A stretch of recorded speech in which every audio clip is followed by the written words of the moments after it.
Bismillahirrahmanirrahim. Assalamualaikum warahmatullahi wabarakatuh. Selamat datang kembali di Fakta Sejarah. Sebelum kita masuk ke bagian berikutnya, mari kita berdoa dulu. A'udzu bikalimatillahit tammati min syarri ma khalaq.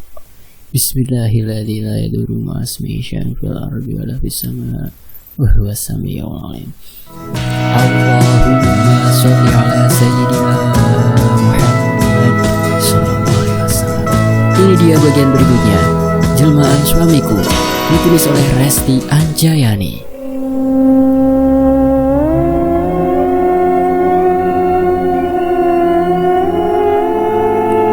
Aku menunggu genderuwo itu dengan gugup.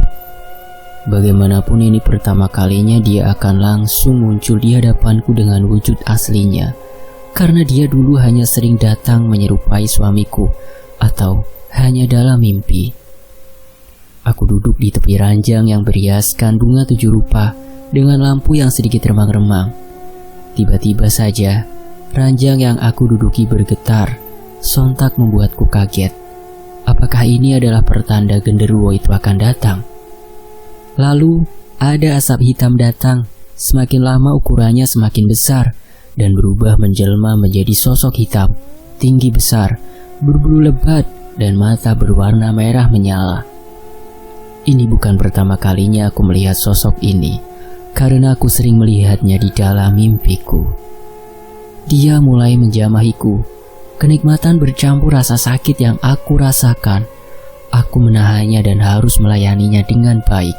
Genderuwo itu terus menjamahiku malam ini, sampai aku merasa energiku terkuras habis, sampai di titik kemaluanku mengeluarkan banyak darah.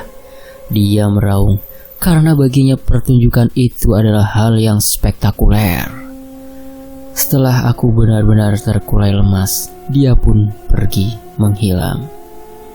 Sehari semalam, aku tidak bisa bangun dari tempat tidurku, hingga Mbah Gendi datang dan membawakan segelas air untukku.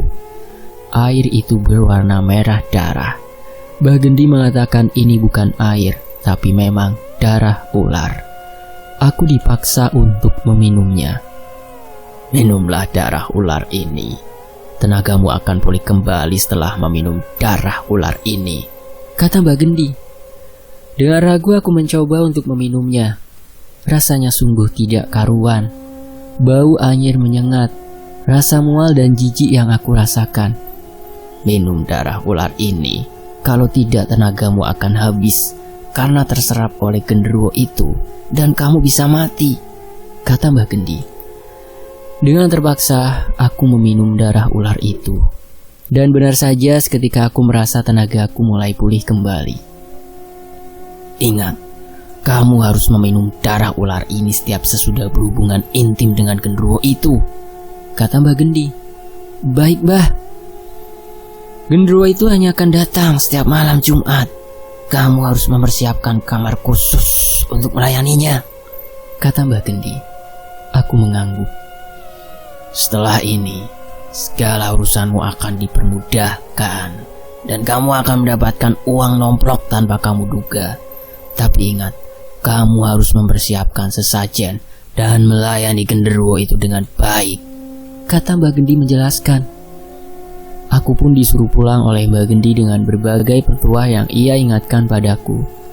Aku pun akhirnya pergi dari kediaman Mbah Gendi dan pulang ke rumah. Sesampainya di rumah, aku lihat kondisi rumah sangat memprihatinkan, sangat tidak terurus. Aku masuk ke dalam rumah untuk mencari Mas Rian dan Giska, tapi tidak aku temukan. Kemanakah mereka? Selama aku berada di rumah Mbah Gendi, aku tidak mengabari Mas Rian. Karena terlalu fokus pada tujuanku, aku langsung men-chat ponsel. Setelah ponselku hidup, kulihat banyak panggilan dan pesan dari Mas Rian yang tidak aku hiraukan. Aku menelpon Mas Rian. Halo Mas, kamu di mana? Ya Allah Putri, kamu kemana saja? Mas sudah mencari kamu kemana-mana. Kenapa baru menghubungi sekarang? Mas khawatir. Terdengar suara Mas Rian cemas. Aku baik-baik saja Mas. Nanti aku ceritakan di rumah. Sekarang kamu pulang ya, kataku. Beberapa saat kemudian, Mas Rian pulang dengan Giska serta Mbak Yuni. "Putri, kamu ini kemana saja? Mbak sudah mencari-cari tapi tidak ketemu. Mbak takut terjadi sesuatu kepadamu," kata Mbak Yuni. Aku langsung menggendong Giska. Rindu sekali rasanya. Karena sudah beberapa hari aku tidak bertemu dengannya. Aku menciumi dan memeluk anakku. "Jawab, Put," kata Mas Rian sedikit marah. "Setelah pulang dari rumah Mbak Romo, aku pergi menemui Siska untuk meminjam uang untuk modal kita usaha, Mas. Lalu aku mencari pekerjaan kesana kesini tapi belum dapat," kataku berbohong. "Seharusnya kamu kabari Mas. Mas di sini khawatir. Telepon gak diangkat, pesan gak dibales. Giska nangis terus lagi," kata Mas Rian marah. "Iya maaf Mas," kataku. "Ya sudah, yang penting Putri sudah kembali dan baik-baik saja. Kalian jangan bertengkar," kata Mbak Yuni menengahi. Benar saja yang dijanjikan Mbah Gendi. Seminggu sesudah melangsungkan pernikahan dengan genderuwo itu, Mas Rian ditawari pekerjaan oleh teman lamanya untuk bekerja di sebuah pabrik dengan penghasilan yang menggiurkan. Penghasilan yang didapat Mas Rian kemudian aku sisihkan untuk kembali membuka warung sembako yang berkembang menjadi sebuah toko sembako yang menyediakan berbagai keperluan orang desa. Dalam waktu 3 bulan, aku bisa melunasi hutang dan merenovasi rumah. Kesuksesan ini tentu saja membuatku lebih bersemangat untuk membahagiakan suamiku yang pertama, Mas Rian, serta suami keduaku genderuwo dan anakku Giska. Hanya saja, kekayaan yang aku miliki sekarang tidak melepaskan aku dari masalah. Di suatu malam, Giska mengalami sesak nafas sehingga membuat aku dan Mas Rian harus membawanya ke rumah sakit. Di rumah sakit umum yang ada di daerah, dokter yang menangani Giska merasa heran karena tidak mendapati satu penyakit pun di dalam tubuh Giska. Aku dan Mas Rian tetap berusaha membawa Giska ke rumah sakit terbaik yang ada di kota. Mas Rian terlihat sangat terpukul melihat keadaan Giska yang semakin memburuk. Begitupun juga dengan aku. Biaya yang kami keluarkan untuk Giska sangat banyak, tapi untunglah uang itu sekarang bukan menjadi persoalan. Karena semenjak aku menikah dengan genderuwo itu, uang bisa dengan mudah aku dapatkan. Kami menunggu di luar ruangan. Giska sedang diperiksa oleh beberapa dokter spesialis anak yang ada di rumah sakit. Setelah beberapa jam melakukan pemeriksaan, datanglah seorang perawat memanggil kami untuk menemui dokter di ruangannya. Di sana, dokter menjelaskan penyakit Giska. "Saya sudah memeriksa anak ibu. Dari hasil lab dan ronsen, tidak ditemukan penyakit apapun," kata dokter. "Bagaimana bisa, Dok? Anak saya terlihat sesak nafasnya.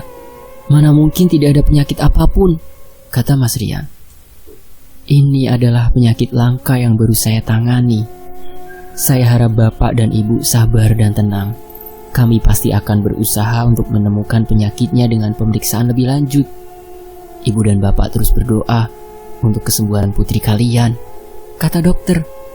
"Baik Dok, lakukan apa yang terbaik. Masalah biaya tidak jadi masalah, yang penting anak saya sembuh," kataku. Setelah mendengar penjelasan dari dokter, kami keluar ruangan. Ini sudah kedua kalinya. Hasilnya dokter tidak menemukan penyakit apapun. Saat aku kembali keluar, tiba-tiba aku melihat perawat dan dokter masuk ke dalam kamar rawat inap Giska. Wajah mereka terlihat panik. 2 orang perawat berlarian keluar ruangan mengambil alat medis. Apa yang terjadi? Aku dan Mas Rian masuk ke dalam ruangan. Terlihat Giska seperti kejang-kejang. Lalu dalam hitungan detik tubuh Giska berhenti bergerak. Dokter masih memeriksa Giska. Aku dan Mas Rian panik. Air mata mengalir di pipi kami berdua. "Innalillahi wa inna ilaihi roji'un," kata dokter dan perawat yang memeriksa. "Dok, anak saya kenapa, Dok?" tanya Mas Rian. "Maaf Pak, kami sudah berusaha semaksimal mungkin, tapi Allah berkehendak lain. Allah lebih sayang anak Bapak. Saya harap Bapak bisa sabar dan menerimanya. Bapak harus ikhlas. Saya turut berduka cita," kata dokter. Mas Rian langsung berlutut di lantai. Dia mengusap wajahnya dengan kedua tangan. Dia menangis.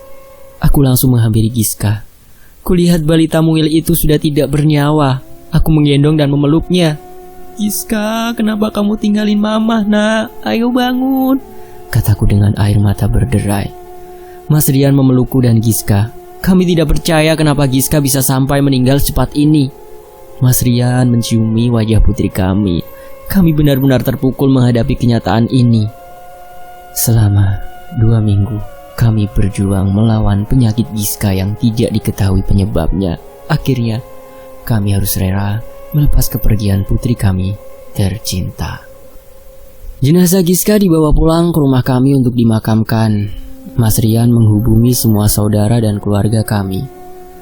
Kematian Giska juga diumumkan di tempat kami tinggal. Semua tetangga datang melayat. Setibanya di rumah, jenazah Giska dimandikan dan dikafani. Giska belum dimakamkan karena menunggu keluargaku datang dari kampung. Mungkin sekitar 4 jam perjalanan baru mereka bisa sampai. Keluarga Mas Rian hanya tinggal saudaranya saja. Kedua orang tuanya sudah meninggal, sementara aku, bapak yang masih hidup, ibuku sudah meninggal. Setelah menunggu beberapa jam, akhirnya semua sanak saudara sudah datang semua. Semua orang menangis mendengar kabar Giska meninggal. Bapak yang baru datang langsung menghampiriku dan memelukku. Kamu yang sabar ya nak, kamu harus ikhlas, kata bapak. Ucapan bela sungkawa datang kepada kami dari banyak orang. Ketika hendak memakamkan Giska ke pemakaman, aku merasa sangat bersalah. Apa mungkin kematian Giska ada hubungannya dengan genderuwo? Ketika jenazah Giska hendak dimakamkan ke pemakaman, aku melihat sosok genderuwo itu datang. Aku melihat Giska dibawa oleh genderuwo itu. Anehnya, hanya aku yang melihat kejadian ini. Aku langsung berlari untuk mengambil Giska. Jangan bawa anakku, aku mohon jangan bawa dia, teriakku. Semua orang yang melihatku berusaha untuk menenangkan aku. Mereka berpikir aku sedang berhalusinasi karena terpukul atas kematian Giska. Bapak datang menghampiriku dan menyuruhku untuk tenang dan beristirahat. Semua orang pergi ke pemakaman umum kecuali aku dan bapak karena aku berteriak histeris. Jiwaku terguncang karena ini. Sebaiknya kamu istirahat nak, kamu pasti lelah. Giska sudah tenang sekarang, kata bapakku. Tadi Giska dibawa pak, aku harus mengambilnya, kataku keceplosan. Bapak terlihat sedikit bingung mendengar perkataanku. Kamu harus tenang. Bapak tahu kamu sedih, tapi ini sudah takdir dari Allah, kata bapak. Percuma aku bicara pada bapak atau semua orang juga, karena mereka tidak melihat apa yang aku lihat. Mereka hanya akan menganggap aku gila atau sedang berhalusinasi. Bapak menyuruhku untuk beristirahat dan tidur di kamar. Di dalam kamar aku terus berpikir, apa mungkin ini salahku? Giska meninggal karena aku menikah dengan genderuwo itu? Tidak mungkin. Giska meninggal karena sakit, bukan karena aku. Aku terus meyakinkan diriku bahwa kematian Giska tidak ada hubungannya dengan genderuwo ataupun diriku. Kematian Giska sudah takdir. Kalau aku bersikap aneh, semua orang akan curiga. Hari pertama selepas kepergian Giska, kami menggelar acara doa bersama atau tahlilan. Semua keluarga masih menginap di rumahku untuk membantu. Mbak Yuni, Mbak Fani, Mbak Tuti membantu memasak, dibantu dengan para tetangga.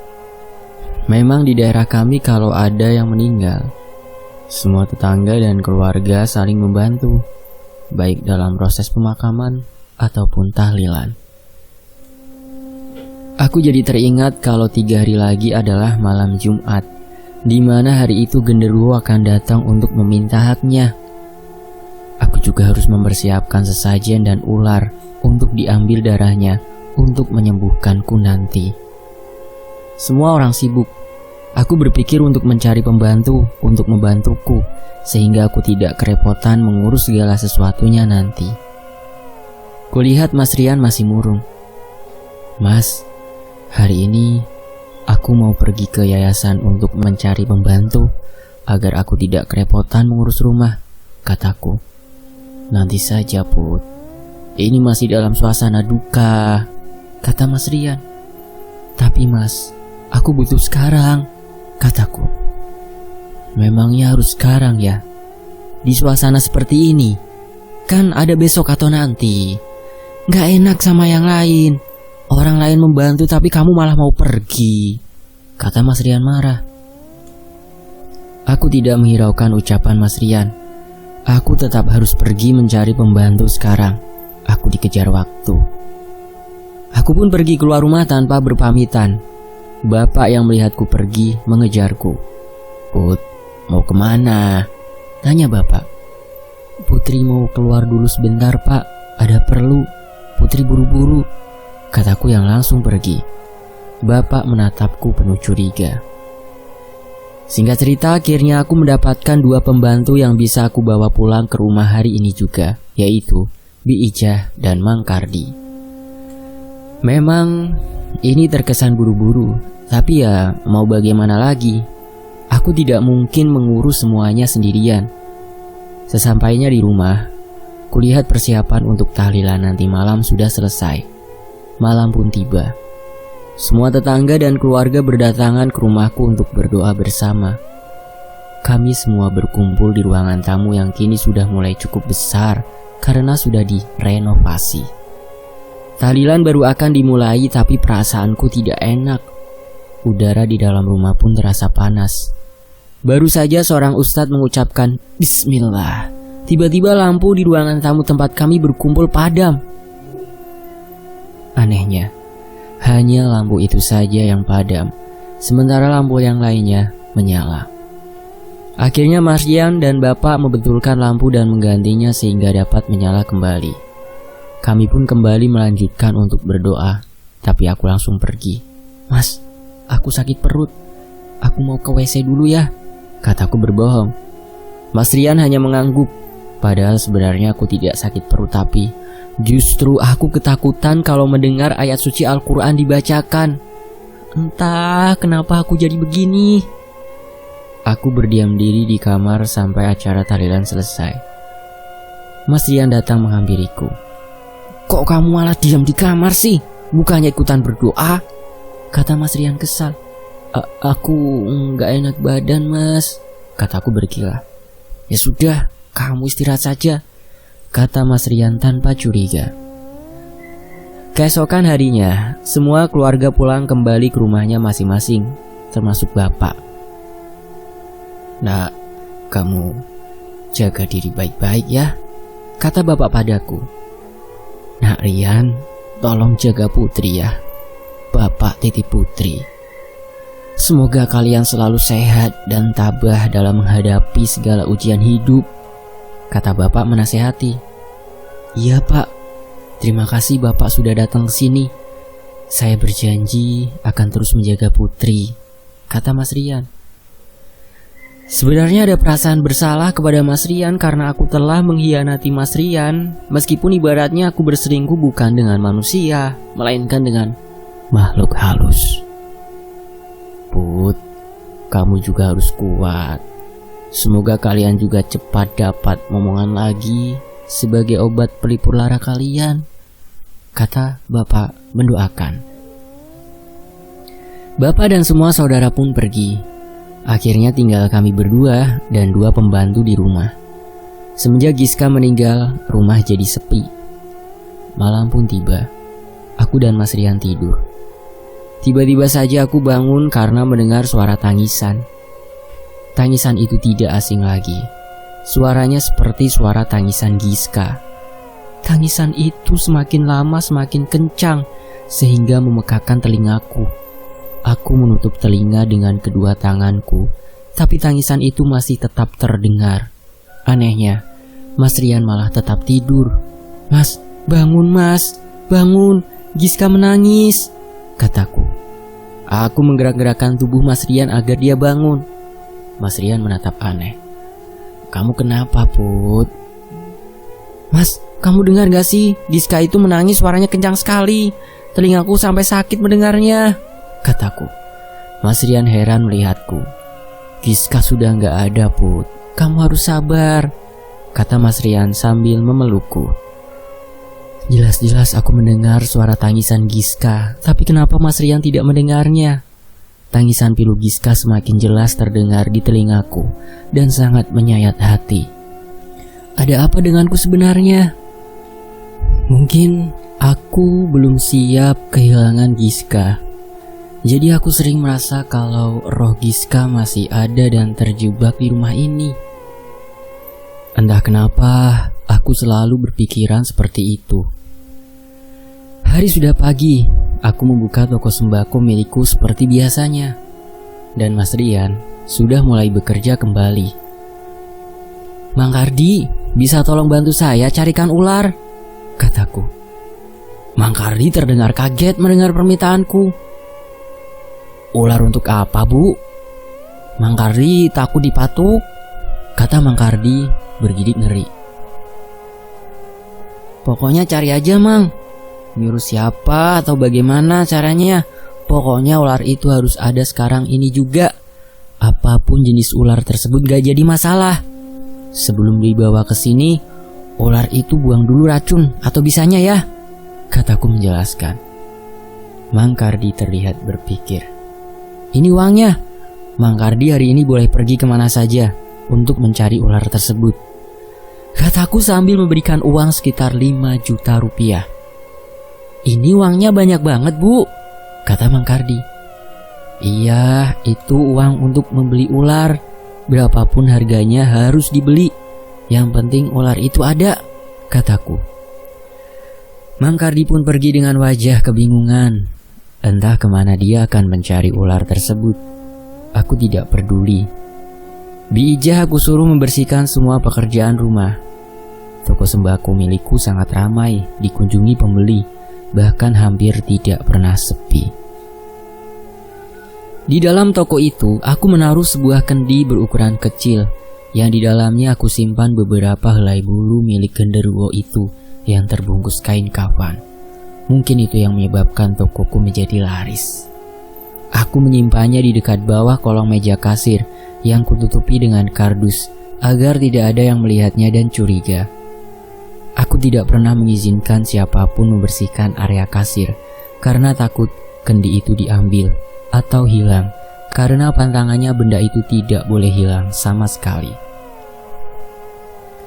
Mas Rian bekerja berangkat pagi dan pulang sore hari, sementara aku menutup toko ini hanya sampai pukul 7 malam. Hari sudah sore.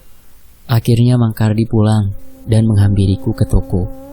Dia terlihat menenteng sebuah karung kecil. Aku tersenyum melihatnya, karena aku yakin Mang Kardi telah berhasil membawa ular pesananku. Bu, ini... Mang, kita bicaranya di rumah saja, kataku memotong pembicaraan Mang Kardi karena takut kedengaran oleh pelangganku. Mang Kardi pun mengangguk dan pergi ke rumah, disusul aku kemudian.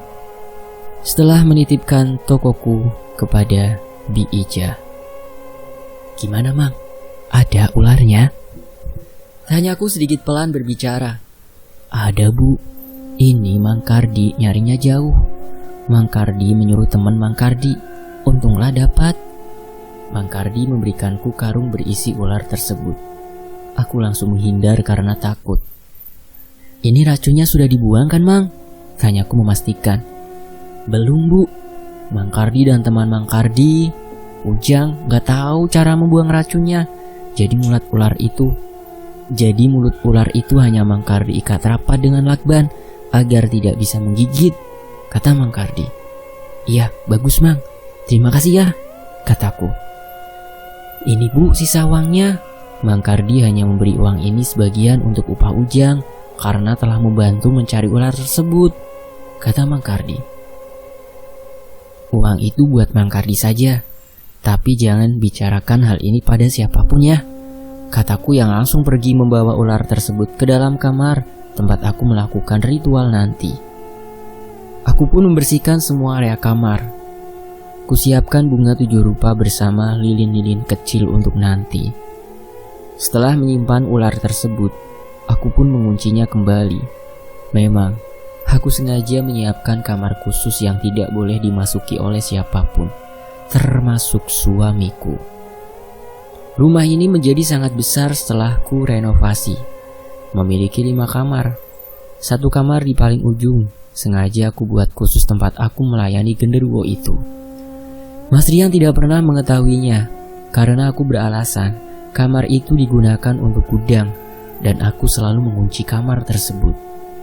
Selama ini Mas Rian tidak pernah curiga karena sibuk bekerja. Sementara malam hari dia gunakan untuk beristirahat. Semua pembantu juga aku larang untuk memasuki kamar tersebut. Hari sudah malam. Aku tidak bisa tidur karena tepat pukul tengah malam nanti aku harus bertemu genderuwo itu. Mas Rian memelukku dari belakang dan membelai rambutku. Ini biasanya pertanda dia memberi kode untuk memintaku menunaikan nafkah batin. Tapi kan aku hari ini harus melayani genderuwo itu, jadi aku harus menolak Mas Rian secara halus agar dia tidak curiga. Aku pun pura-pura sudah tidur. Kupikir Mas Rian akan menyerah, tapi ternyata dia malah terus menggerayangi tubuhku, tapi aku langsung menepisnya. Mas, aku ngantuk banget, nanti saja ya, kataku berbohong. Kita kan sudah lama gak melakukan itu, Put. Memangnya kamu gak rindu sama Mas? Tanya Mas Rian. Bukannya begitu, Mas. Aku lelah sekali. Tadi toko rame pengunjung, kataku beralasan. Sekali ini saja, Put. Siapa tahu kita bisa cepat dapat momongan, kata Mas Rian sedikit memaksa. Aku harus beralasan apa lagi agar Mas Rian tidak curiga? Nanti kita sambung lagi ya. Saya pamit undur diri dan sampai jumpa di bagian berikutnya. Wassalamualaikum warahmatullahi wabarakatuh.